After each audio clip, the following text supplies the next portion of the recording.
Okay, so now that we have talked about the damage to the lower motor neurons, which creates flaccidity, and then according to what cranial nerve, what body parts experience that flaccidity, and then how that may negatively affect 4 stages of the swallow, let's transition to talking about unilateral and bilateral upper motor neuron damage. All right, so whereas lower motor neuron damage creates flaccidity, flaccidity is hypotone, hyporeflexia, and weakness. Upper motor neuron damage creates spasticity. Spasticity is hypertonia, hyperreflexia / resistance to movement. So that tight is not just tight, but it's tight and the muscle resists being stretched. And weakness. Because if you can't move your body as you want to, then that is weakness. So spasticity, hypertonia, hyperreflexia, and weakness. You guys may remember this slide from last year and probably maybe the year before if you were here. All right. So here is, and keep in mind when we're talking upper motor neuron damage, the upper motor neurons descend from the frontal lobes through the brainstem through the spinal cord. So the upper motor neurons don't exist in the back of the brain because those aren't motor areas. Those are sensory areas. So when we say upper motor neuron lesion, we're talking about damage to the frontal lobes or the brainstem or the spinal cord. But usually as SLPs, more often than not, the upper motor neuron issues we encounter are hemispheric, meaning in the hemispheres, the cerebral hemispheres. Also brainstem, because you damage the upper motor neurons. Remember, the cranial nerves plug into the upper motor neurons in the brainstem. So if you damage those upper motor neurons, then all those structures that the cranial nerves transmit signals to aren't going to be able to function. So upper motor neuron damage at the brainstem is going to affect those structures that we use for speech and swallowing.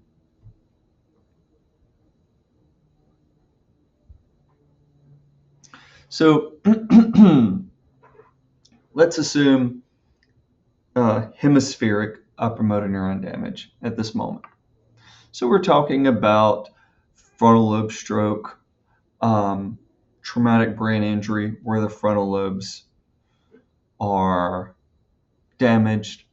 We're talking about degenerative diseases like Alzheimer's that eventually affects the frontal lobes, or frontotemporal dementia that begins, or Pick's disease that begins at the frontal lobes.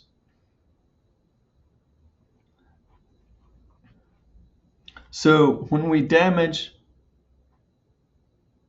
we'll say the left frontal lobe, unilateral damage to a frontal lobe, you may remember that that is going to create contralateral spasticity in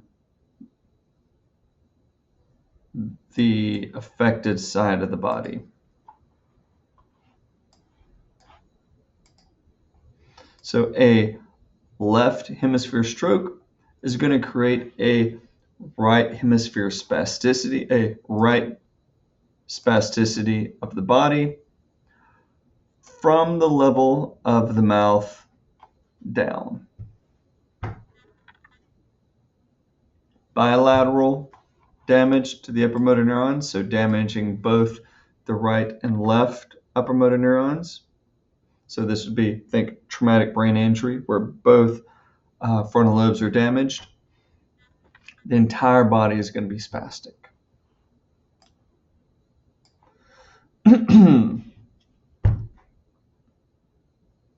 All right. So let's think about how a unilateral spasticity of the body might negatively affect swallowing and mastication, meaning what are the dysphagias that result from unilateral spasticity. Okay. If you look at this guy that we've drawn here with the left hemisphere stroke with a contralateral spasticity. So that is going to be a spasticity from the right side of the mouth down. So that entire right side of the body.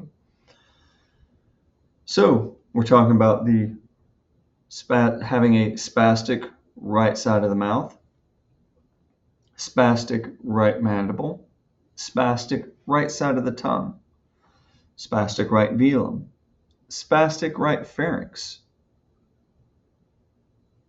spastic right vocal fold. All the structures that we use for a normal 4 stages of mastication and deglutition, all those structures now, one side has spasticity. So one side is going to be weak and resistant to movement. All right, so how is that gonna how is a unilateral spasticity potentially going to affect 4 stages mastication and deglutition? Well, let's talk about oral prep. So the food gets put in the mouth. The person is trying to masticate. So mandible is going to be chewing is going to be happening. Bolus manipulation is going to be happening. The back of the tongue is going to be held up to hold the bolus anteriorly to avoid posterior spillage. The lips are going to be sealed to avoid anterior spillage. The buccinators are going to be contracting and tight to keep food from getting into the buccal cavities. How is that going to be negatively affected if the right side of the lips is spastic, the right buccinator is spastic, right mandible is spastic, right side of the tongue is spastic? So first of all, potential issues with chewing. So it's going to be harder to manipulate. It's going to be harder to chew if one side of the mandible is spastic. It's going to be, bolus manipulation is going to be more difficult if one side of your tongue is spastic. So you're going to have a reduced range of motion in the tongue, reduced range of motion in the mandible. So trouble with bolus manipulation, trouble with mastication. You may not be able to get the back of the tongue up high to hold the bolus anteriorly. So there may be an increased risk of posterior spillage. The right lips are weakened, so you may have some anterior spillage. The right buccinator, spastic and weak. So you may have some food getting into the buccal cavity. So basically, all the structures, these are all the structures that we use for oral prep. So all the normal things that we do during oral prep potentially are going to have problems if we make one side of our body spastic. Okay, now moving into AP transit, the oral transit stage. Tongue grooves, well, the back of the tongue drops, tongue forms a groove, and then moves the bolus posteriorly towards the pharynx. All right, If one side of the tongue is spastic and weak, then you may have difficulty with AP transit. So that's another potential dysphagia. Now thinking about the pharyngeal stage.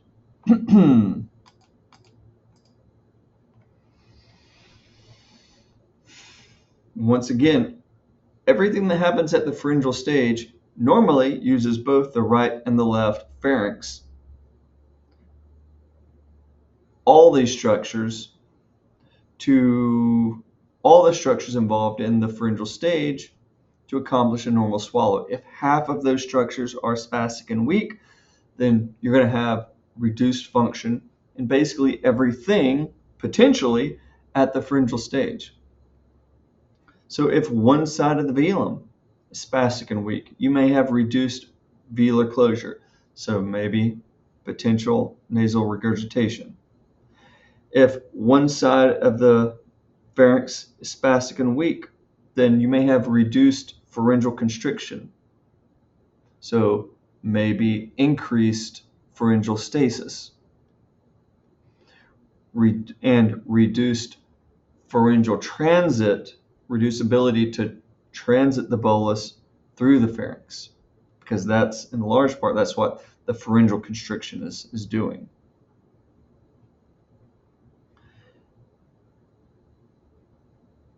If you have unilateral spastic, if you have a vocal fold that is spastic and weak, and a unilateral false vocal fold that is spastic and weak, and all those muscles on that side of the body that normally elevate the larynx and normally pull the epiglottis down, if all those aren't working as well, then you're going to have reduced laryngeal elevation, reduced epiglottic inversion, reduced adduction of the vocal folds, meaning your airway is going to be potentially compromised, meaning you're going to be at a increased risk of aspiration and penetration.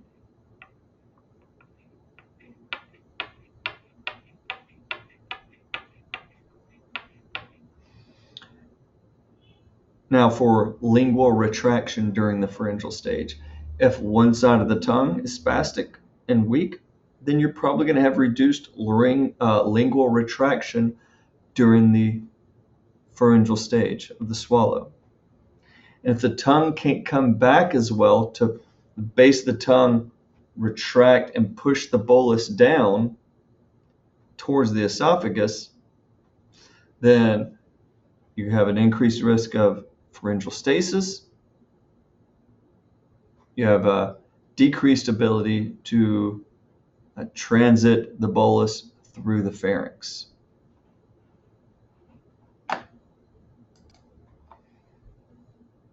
I think I've covered everything there. So that's a discussion of a unilateral spasticity in the body, right?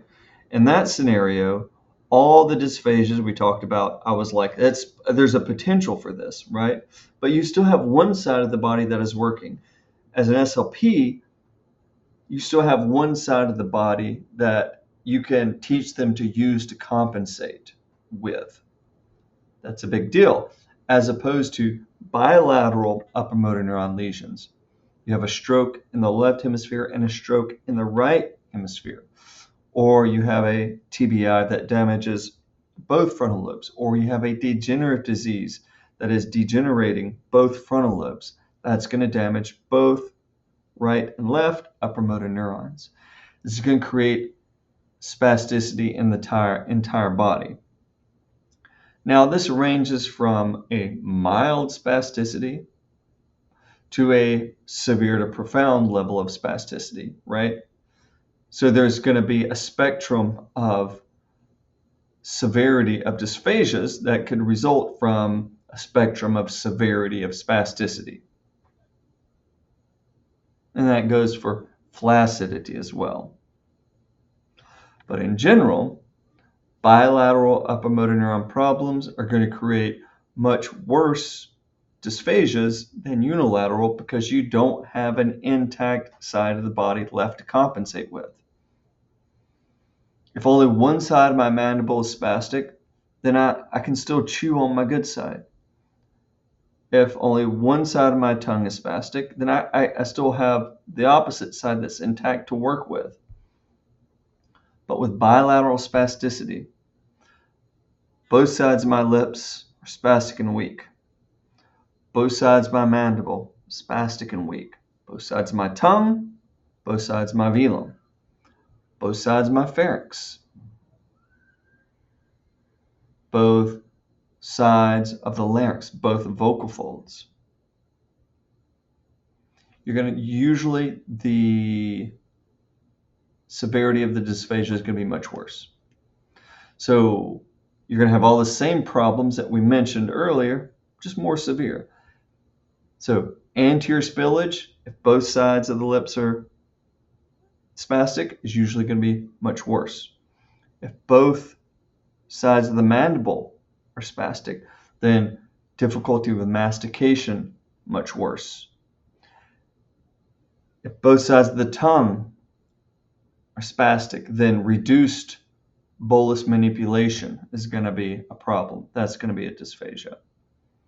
And the back of the tongue is probably not going to be held up during your oral prep stage. So posterior spillage and subsequent aspiration are also going to be potential.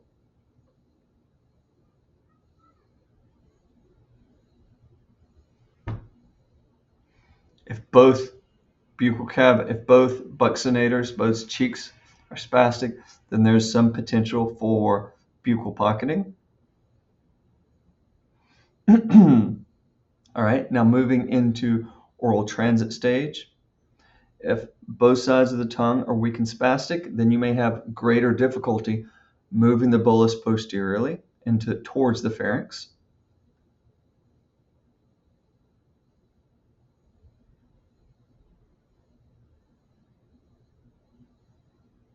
Assuming the bolus moves into the pharynx and assuming the pharyngeal swallow is appropriately triggered, then you're going to have reduced velar elevation, so potential for greater nasal regurgitation, reduced pharyngeal constriction on both sides,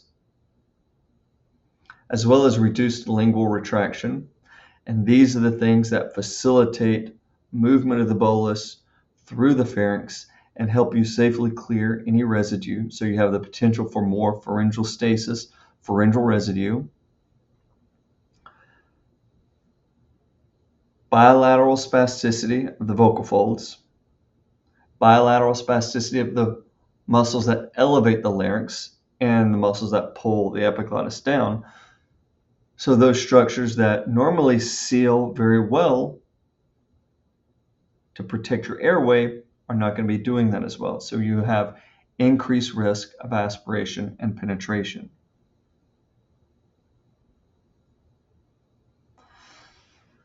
So that's a quick run through of the general dysphasias that result from upper motor neuron damage.